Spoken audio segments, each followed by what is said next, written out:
जाप सुप्रीमो पप्पू यादव की रिहाई के लिए प्रदर्शन जारी। पटना में जाप युवा कार्यकर्ताओं का आंदोलन। अंटा घाट में जल सत्याग्रह के जरिए जताया विरोध।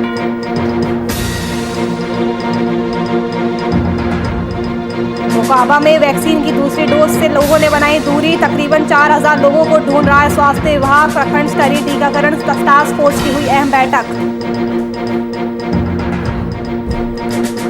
गोड्डा के भगरिया पंचायत में मिली सरकटी लाश। मौके पर पहुंची पुलिस, कार्रवाई में जुटी। ग्रामीणों में दहशत का माहौल।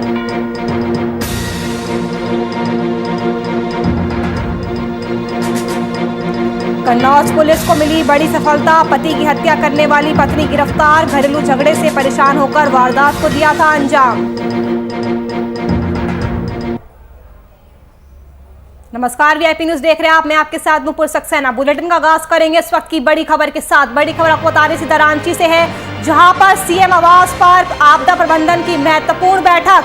अनलॉक को लेकर अहम फैसला लिया जा सकता है। आपदा प्रबंधन मंत्री बन्ना गुप्ता भी बैठक में शामिल है। 10 जून के बाद झारखंड को अनलॉक किया जा सकता है। बड़ी जानकारी रांची से, जहां पर सीएम आवास पर आपदा प्रबंधन की अहम बैठक हो रही है और झारखंड में अनलॉक 2 को लेकर अहम फैसला हो सकता है। इस बैठक में बन्ना गुप्ता भी शामिल है। इसी खबर पर ज्यादा जानकारी के लिए हमारे संवाददाता अभिनव कुमार रांची से जुड़ चुके हैं। अभिनव, आपसे जानना चाहेंगे, झारखंड में अनलॉक 2 में कितनी छूट मिल सकती है, किन किन पाबंदियों में ढील दी जा सकती है? बिल्कुल, देखिए आज जो है महत्वपूर्ण बैठक जारी है मुख्यमंत्री आवास में। आपदा प्रबंधन की बैठक है, जहां पर जो है स्वास्थ्य मंत्री बन्ना गुप्ता पहुंचे हुए हैं और बैठक का जो सिलसिला है वो जारी है। क्योंकि आप देखिए कि झारखंड में मिनी लॉकडाउन चल रहा है और ये 10 जून तक चलेगा और ऐसे में जो है डेट अब नजदीक आ गए हैं, तो जाहिर सी बात है कि कुछ ना कुछ एक्शन लेना है। तो आज जो है 8 तारीख है, आज बैठक महत्वपूर्ण बैठक चल रही है। चूंकि मिनी लॉकडाउन चल रहा है, आप देखें कि जो कोरोना के केसेस थे शुरुआत में, अगर हम बात करें जो दूसरी लहर आई थी झारखंड में, उसके बाद जो है अनलॉक की जो प्रक्रिया है वो कह सकते हैं, माफ कीजिएगा, जो लॉकडाउन की जो प्रक्रिया है मिनी लॉकडाउन की, वो शुरुआत हो चुकी थी। 22 तारीख को पहला लॉकडाउन लगा था, तो केसेस उस समय ज्यादा बढ़ने लग रहे थे। जो ग्राफ था वो ज्यादा बढ़ने लग रहे थे, इसलिए लॉकडाउन वहाँ झारखंड में कर दिया गया। लेकिन अब देखिए कि जो झारखंड की स्थिति की बात करें तो जो केसेस हैं, जो कोरोना के जो ग्राफ है वो बेहद ही कम हो गया है। अब क्योंकि सरकार और विपक्ष की भी मांग है कि जीवन और जो जीविका है दोनों चलाने की जरूरत है। जीवन तो हमने बचा लिया, लेकिन अब जीविका हावी ना हो, इसके लिए जो है अनलॉक। अभिनव, ये आपदा प्रबंधन की जो बैठक है उसको लेकर क्या अपडेट है? क्या बैठक अभी चल रही है और इस बैठक में स्वास्थ्य मंत्री के अलावा कौन कौन लोग शामिल है? देखिए, अभी फिलहाल अगर अपडेट की बात करें तो जो आपदा प्रबंधन के जो लोग होते हैं उसमें स्वास्थ्य मंत्री होते हैं और जो अधिकारी होते हैं वो बैठक कर रहे हैं। और जहां तक अगर अनलॉक की बात करें तो जो 10 तारीख है उसके बाद से ही फैसला लिया जा सकता है और कई चीजों में रियायत दी जा सकती है। अभी देखिए कि 15 और 9 जिलों की बात चल रही है, जहाँ पर जो है जो 9 जिले हैं उनमें कैसे चालू किया जाए। और कई सारे जो, अगर हम ज्वेलरी की बात करें दुकानों की या कपड़े की दुकानों की बात करें तो तमाम दुकानें बंद है। लेकिन इस बार जो अनलॉक होगा तो सारी चीजें खोलने की बात पर अभी चर्चा हो रही है। हालांकि इस पर अभी निर्णय नहीं लिया गया है, अभी बैठक चल रही है, बैठक का दौर चल रहा है और बैठक के बाद क्या कंक्लूजन निकलता है, किस तरीके से सरकार इस पर निर्णय लेती है। लेकिन एक चीज मैं आपको बता दूं कि इस अनलॉक में कई सारी चीजें खोली जाएगी, क्योंकि सरकार हमेशा से जीविका की बात करती है। तो अब जो उम्मीद जताई जा रही है, जो सूत्रों की बात करें तो कई सारी चीजें, चाहे दुकान की बात कर ले, कई जिलों में दुकान जो है वो बंद है, कपड़े के, व्यवसाय की दुकान बंद है, सोने की दुकान बंद है। तो इन सब सारी चीजों को खोलने की बात कही जा रही है। अभी बैठक चल रहा है और बैठक के बाद सब अभिनव, रांची समेत किन किन जिलों में छूट देने के आसार नजर आ रहे हैं आपको? देखिए, अगर हम 9 जिलों की बात करें तो 9 जिलों में सारी चीजें बंद है। जहां पर जो कोरोना के जो केसेस हैं, हम रांची की बात कर ले, बोकारो की बात कर ले, इन जिलों में क्या है कि जो केसेस है वो ज्यादा देखने को मिल रहे थे। तो शायद यही वजह है कि यहाँ पर जो कपड़े की दुकान है या कई जो व्यवसाय की दुकान है, सोने की दुकान है, जिस तरीके से मैं बता रहा था, तो ये जो सारी दुकानें हैं 10 तारीख के बाद खुलने की बात कही जा रही है। इसी को लेकर यूँ कह सकते हैं कि बैठक जारी है और कई बातें सामने देखने को मिलेगी। हालांकि अभी बैठक चल रहा है और बैठक के बाद क्या कुछ होता है ये देखने वाली बात होगी। जी अभिनव, आईजी ने जिलों के एसपी को पत्र लिखकर कहा है कि जिले में जो भी अतिरिक्त फोर्स भेजी गई है उन्हें वापस भेज दो। तो इस बात से संकेत मिल रहे हैं कि इस बार के अनलॉक में और ज्यादा ढील दी जा सकती है। बिल्कुल, आप देखिए ना कि केसेस जो है वो झारखंड में बिल्कुल ना के बराबर हो गया और जो रेट है, जो ग्राफ है, बहुत ही कम हो गया है। तो अब लगता है कि अब सब सारी चीजों को खोल दिया जाए। इसमें क्या क्या खोला जाएगा ये तो अभी बैठक चलेगा। अब देखिए अभी क्या है कि दूसरे राज्यों से आएंगे तो जो है परिवहन को लेकर उस पर भी सख्ती बरती गई है कि निजी वाहन को पास लेकर आना है। तो इस तरीके की बातें अभी देखने को मिल रही है, शायद उस पर भी एक्शन लिया जा सकता है। तो कई चीजें हैं, तमाम चीजों को लेकर अभी निर्णय लेना है, लेकिन एक चीज क्लियर है कि कई सारी चीजों में रियायत सरकार देने को अब रेडी होगी। अभी तो बात चल रहा है और बात तो होने के बाद क्या कुछ निर्णय आता है मीडिया के समक्ष रखा जाएगा। जी अभिनव, आप इस पूरी बैठक पर अपनी नजर बनाए रखेगा। फिलहाल के लिए शुक्रिया आपका तमाम जानकारी हमसे साझा करने के लिए। तो रांची से बड़ी खबर, जहां पर सीएम आवास पर आपदा प्रबंधन की महत्वपूर्ण बैठक चल रही है। अनलॉक को लेकर अहम फैसला लिया जा सकता है। इस बैठक में स्वास्थ्य मंत्री बन्ना गुप्ता भी शामिल है। चलिए बढ़ते हैं आगे। निःशुल्क टीका की व्यवस्था करने को लेकर झारखंड प्रदेश बीजेपी ने पीएम मोदी का आभार व्यक्त किया है। प्रदेश बीजेपी अध्यक्ष दीपक प्रकाश ने पीएम की तारीफ करते हुए कहा कि पीएम नरेंद्र मोदी ने देश की जनता की चिंता करते हुए सभी लोगों को निःशुल्क टीका की व्यवस्था करने का काम किया, साथ ही राज्य सरकार पर जमकर तंज कसा है।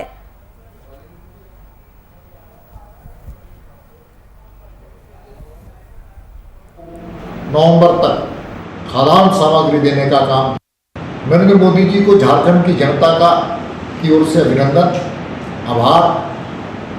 उन्होंने पूरे देश की जनता का चिंता करते हुए सभी लोगों के लिए निःशुल्क टीका की व्यवस्था करने का काम किया है और साथ ही साथ प्रधानमंत्री गरीब कल्याण अन्न योजना के तहत गरीबों को नवंबर तक, नितांत आवश्यक लोगों को नवंबर तक खाद्यान्न सामग्री देने का काम किया। इसके लिए 3.25 करोड़ जनता की ओर से मैं उनको आभार व्यक्त करना चाहता हूँ। साथ साथ ही राज्य सरकार को आगाह करना चाहता हूँ कि इस टीके को आप बर्बाद मत कीजिए। इस टीके को मिसमैनेजमेंट के कारण बर्बाद करने का काम पिछली सरकार करती आई है। इस पर आप ठीक से विचार कीजिए। राज्य की सरकार और नितांत आवश्यक लोगों को टीका मिले, इसकी चिंता करनी चाहिए। और साथ ही साथ खाद्यान्न सामग्री मिली है गरीबों के लिए, नितांत आवश्यक लोगों के लिए, उसकी कालाबाजारी ना हो, इसका भी राज्य सरकार ख्याल रखे। नरेंद्र मोदी जी को झारखंड की जनता की ओर से अभिनंदन, आभार। शेखपुरा में कोविड केयर सेंटर में गंभीर रूप से कोरोना संक्रमित मरीजों का इलाज किया जा रहा है, जहां बीजेपी कार्यकर्ता की तरफ से कोरोना संक्रमित मरीजों के बीच काढ़ा और फल का वितरण किया गया। इसके साथ ही केंद्र में भर्ती सभी मरीजों एवं परिजनों के मनोरंजन के लिए कई तरह के लोकगीत और देशभक्ति गीतों का मदद लिया जा रहा है।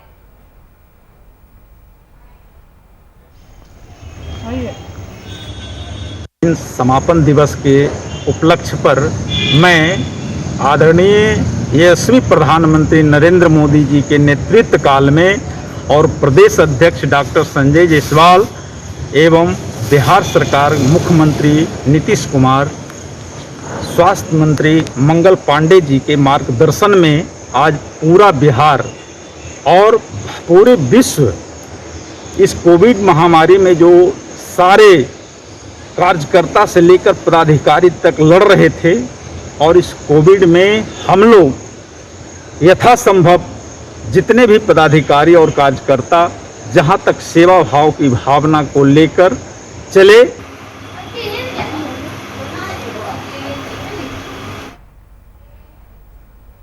जाप सुप्रीमो पप्पू यादव की गिरफ्तारी को 40 दिन से ज्यादा हो चुके हैं, लेकिन अब तक उनकी रिहाई नहीं हुई है। जाप कार्यकर्ताओं की ओर से लगातार रूप से चरणबद्ध आंदोलन कर पार्टी प्रमुख की रिहाई की मांग की जा रही है।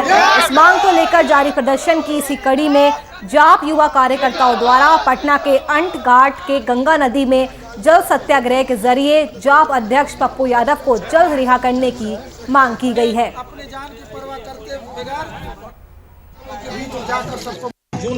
जो विगत 28 वर्षों में हमारे माननीय सांसद जी को फरार घोषित किया, और जबकि वास्तविकता ये है कि जब फरारी उनकी घोषित की गई 1993 ईस्वी में, तो 1994 ईस्वी में वहाँ उनकी शादी हुई और वहाँ पूरे बिहार पूरे देश के गणमान्य व्यक्ति वहां मौजूद रहे और जो है वह 8 बार उन्होंने चुनाव लड़ा, जिसमें मेंबर ऑफ पार्लियामेंट उन्होंने 5 बार रहा। जल सत्याग्रह हम लोग कर रहे हैं। जन सेवक पप्पू यादव आज 1 माह से जेलों में बंद है।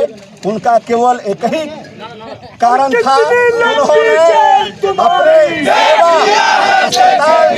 शमशान तक देश की मांग है, जनगण की क्रांति बन और रिहा करना ही होगा।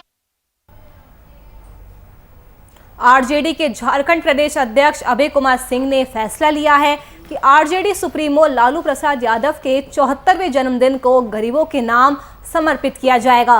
इस दिन राज्य के तमाम जिलों में गरीबों और जरूरतमंदों को खाना खिलाया जाएगा। इसके अलावा तमाम कार्यक्रमों का भी आयोजन कोरोना नियमों को ध्यान में रखते हुए किया जाएगा। सर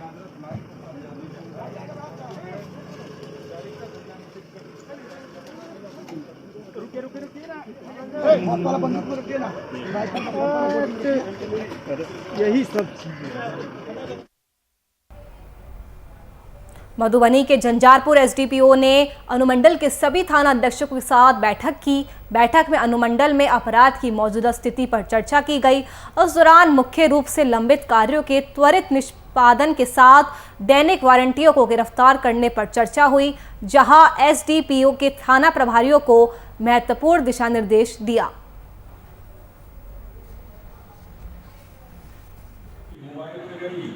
आज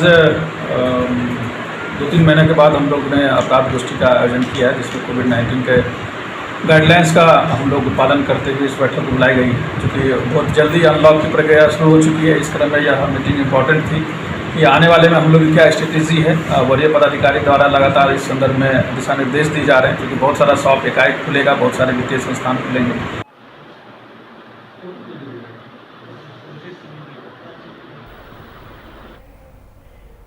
झारखंड प्रदेश कांग्रेस ने वैक्सीनेशन के मुद्दे पर अपनी तारीफ की। कांग्रेस प्रवक्ता आलोक दुबे ने बताया कि कांग्रेस पार्टी के व्यापक दबाव, सोशल मीडिया पर कैंपेन और उच्चतम न्यायालय की टिप्पणियों के बाद केंद्र सरकार ने सभी देशवासियों को फ्री वैक्सीन उपलब्ध कराने का फैसला लिया है।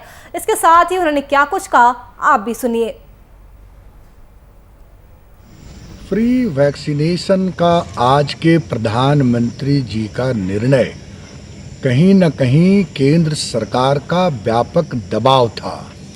Speak up for free universal vaccination के सोशल मीडिया पर कैंपेन, माननीय सुप्रीम कोर्ट की टिप्पणियां और कांग्रेस के वरिष्ठ नेता सोनिया गांधी जी, राहुल गांधी जी और देश की 130 करोड़ जनता के व्यापक दबाव के वजह से इन्होंने 18 से 44 वर्ष के युवाओं को फ्री वैक्सीनेशन देने की घोषणा की है, वह भी 2 सप्ताह के बाद। यह निर्णय बहुत पहले किया जाना चाहिए था। हालांकि निर्णय के साथ साथ उन्होंने कहीं न कहीं प्रत्यक्ष या अप्रत्यक्ष रूप से कांग्रेस के ऊपर ओछी टिप्पणियां भी अप्रत्यक्ष रूप से किया है, जो खुद में उनके हास्य विनोद को दर्शाता है। वैक्सीनेशन की नई नीति भी इस देश की मांग है, क्योंकि जो पिछले दिनों 50% वैक्सीन प्राइवेट अस्पतालों ने ज़्यादा संख्या में ले लिया, क्योंकि कोई भी विक्रेता उसी को वस्तु देता है जो उसकी ज़्यादा कीमत देती है। तीसरी बात, राज्य सरकारों के ऊपर जो वहन हुए हैं, झारखंड की सरकार ने 240 करोड़ रुपए अलॉट किए, 49 करोड़ रुपए दे दिए गए। 2 सप्ताह के बाद वैक्सीनेशन फ्री होंगे। इस दरमियान जो भी खर्च राज्य सरकारों की हुई है, वो भरपाई भी केंद्र सरकार को करनी चाहिए। Free vaccination. बिहार में बीपीएससी के रिजल्ट की घोषणा हो चुकी है और मुंगेर जिले के दरहरा ब्लॉक निवासी विशाल ने बीपीएससी की परीक्षा में चौथा स्थान प्राप्त किया है। इस कामयाबी से न सिर्फ विशाल के पूरे परिवार में बल्कि पूरे ब्लॉक में लोगों के बीच खुशी की लहर है। एक और जहां परिजनों ने मीडिया से बातचीत के दौरान अपनी खुशी जाहिर की, तो वहीं दूसरी ओर विशाल ने वीडियो के जरिए अपने अनुभव को साझा किया।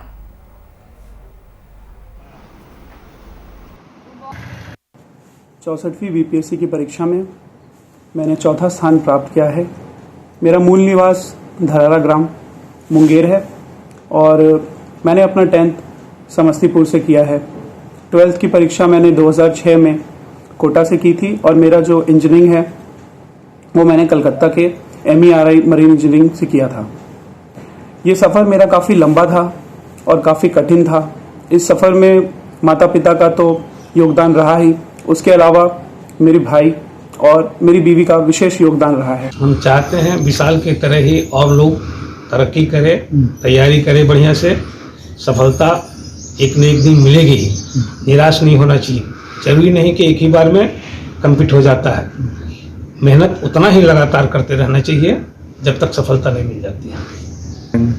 हम लोग ऐसा ही, हम लोग का राय रहेगा सब बच्चों को उसी तरह मेहनत करें। छोटा गांव को नहीं देखना है, सब जगह सुविधा हो गई है। गांव में भी कोई चीज़ की कमी नहीं है, पढ़ाई लिखाई में हर तरह की सुविधा है, इसलिए गांव शहर में कोई अंतर हम नहीं समझते हैं।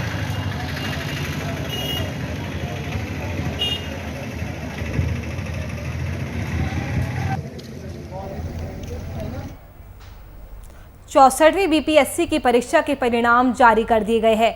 इसमें कई लोगों ने सफलता प्राप्त की है। आपको बता दें कि छपरा के मशरक के प्रवीण भास्कर और लोदीपुर चिरांद की रोहिणी आनंद ने इसमें सफलता हासिल की है। दोनों की सफलता से पूरे इलाके और घर परिवार में खुशी का माहौल है।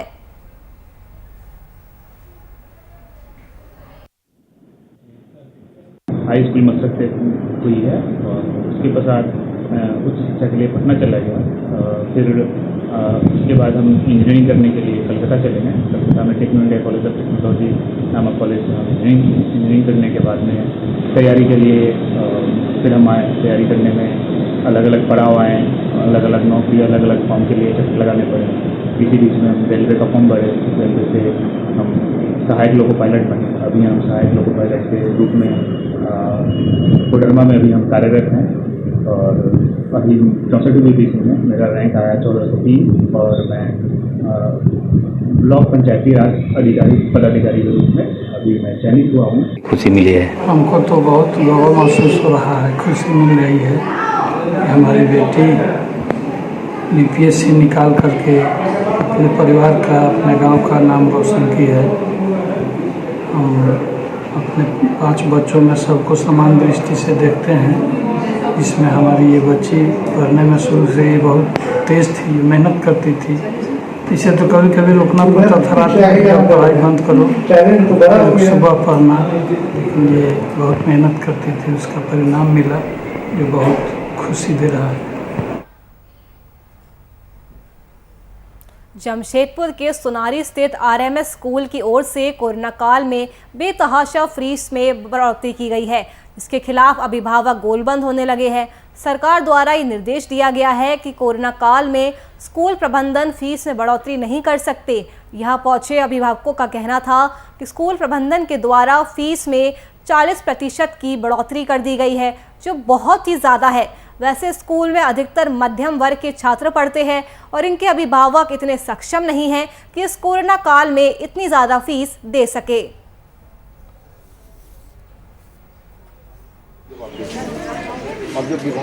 से पूर्व में वार्ता हुई थी, फीस को लेकर के लोगों के पास समस्याएं आ रही थी कोविड को लेकर के।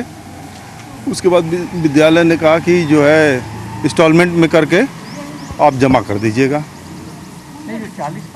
नहीं 40% की वृद्धि की जहाँ तक बात है, इसकी शिकायत जा करके लोगों ने जो है विभाग के द्वारा किया गया था, विभाग के पास किया गया था।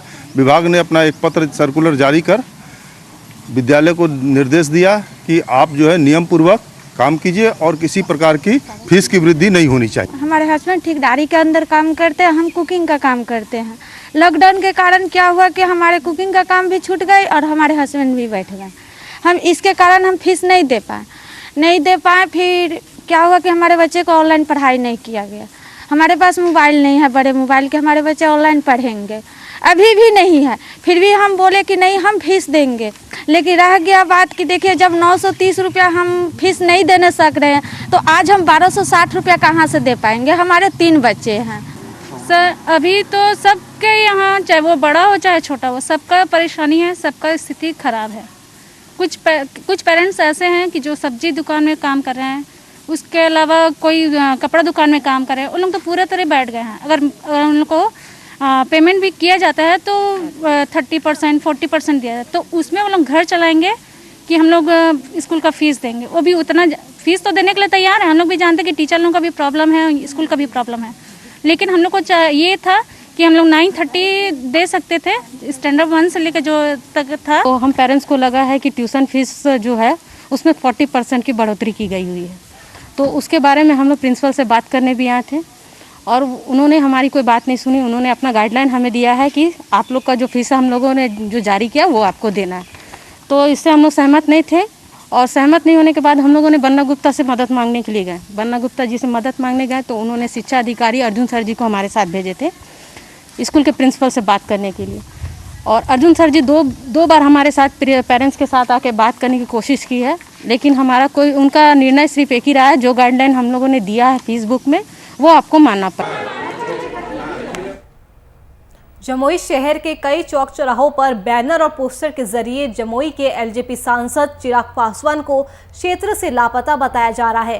साथ ही लगाए गए बैनर और पोस्टर में एलजेपी सांसद चिराग पासवान को ढूंढने वाले व्यक्ति को उचित इनाम दिए जाने की भी घोषणा की गई है। लगाए गए बैनर और पोस्टर के जरिए जनशक्ति विकास पार्टी की तरफ से एलजेपी सांसद से सवाल किया गया है कि क्या वे जमुई से सिर्फ चुनाव ही लड़ेंगे या महामारी जैसे समय में जमुई की माटी का कर्ज भी उतारेंगे।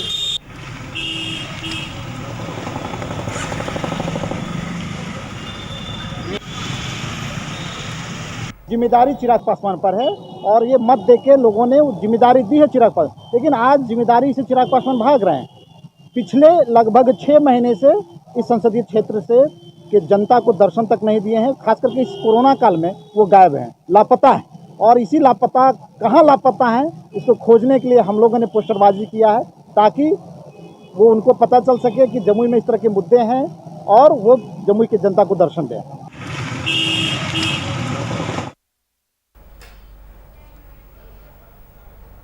मोकामा में तकरीबन 4000 लोगों को स्वास्थ्य विभाग बेसब्री से ढूंढ रहा है। ये 4000 लोग वो हैं जिन्होंने कोरोना टीका का पहला डोज लिया है, लेकिन सेकेंड डोज के लिए अब तक केंद्रों पर नहीं पहुंचे हैं। इन लोगों की तलाश के लिए स्वास्थ्य विभाग एड़ी चोटी का दम लगाए हुए है। इस संबंध में मोकामा में प्रखंड कार्यालय में प्रखंड स्तरीय टीकाकरण टास्क फोर्स की एक अहम बैठक बीडीओ की अध्यक्षता में गठन की गई। बैठक में बीडीओ ने टीकाकरण में तेजी लाने के लिए लोगों में जागरूकता पैदा करने का भी फैसला लिया है।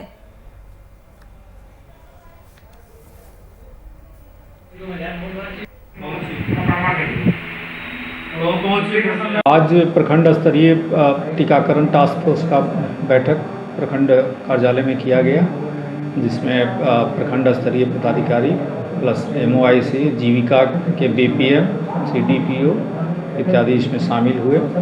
और बैठक में मुख्यतः निर्णय जो टीकाकरण हो रहा है उसमें गति प्रदान करना है। जो लोग फर्स्ट डोज ले लिए हैं लगभग उसमें 4600 ऐसे लोग हैं जिन्होंने अभी तक सेकेंड डोज नहीं लिया है, वो आज ही सेकेंड डोज अपना लेना सुनिश्चित करें।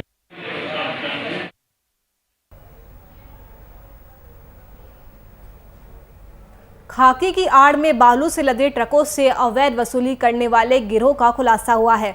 उस मामले में भोजपुर SP राकेश कुमार दुबे ने बड़ी कार्रवाई करते हुए साहर के थाना अध्यक्ष को निलंबित कर दिया है। निलंबन के बाद से ही साहर थाना प्रभारी आनंद कुमार फरार है। उस मामले की जानकारी SP ने प्रेस कॉन्फ्रेंस के दौरान दी है।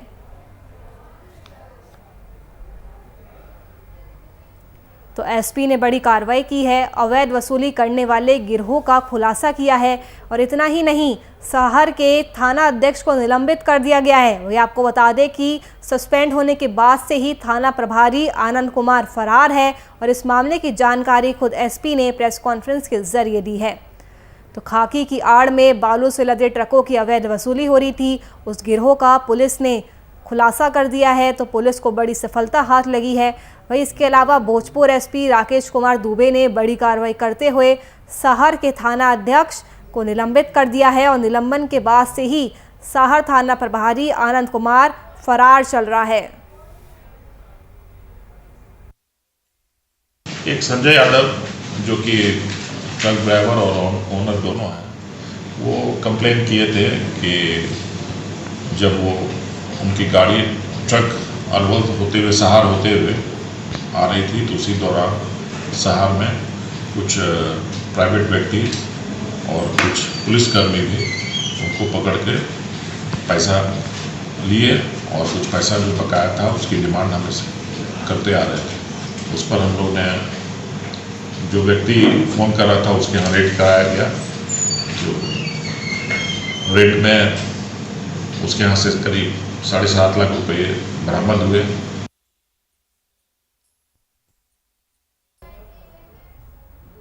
चलिए फिलहाल के लिए इस बुलेटिन में मेरे साथ इतना ही। देश और दुनिया की तमाम खबरों के लिए आप देखते रहिए VIP न्यूज़। नमस्कार।